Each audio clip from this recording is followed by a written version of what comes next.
আবহাওয়া অফিসের তথ্য অনুযায়ী উপকূলীয় এলাকায় এখন পরিস্থিতি কিছুটা সংকটপূর্ণ রয়েছে।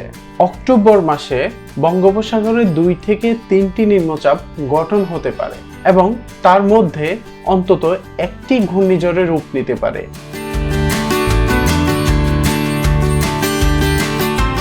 বর্তমানে উপকূলীয় জেলাগুলোতে সামাজিক সংগঠনের সদস্যরা সবাই মিলে সতর্কতার জন্য কাজ করে যাচ্ছে এবং সবাইকে নিরাপদে থাকার জন্য উদ্বুদ্ধ করা হচ্ছে।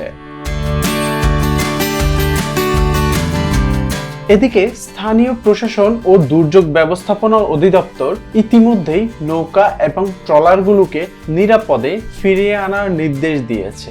উপকূলীয় জেলা, তীরবর্তী এলাকায় বেড়িবাঁধ, নদী পার এবং নিম্নাঞ্চলবাসীদের সতর্কতা থাকার নোটিশ দেওয়া হয়েছে।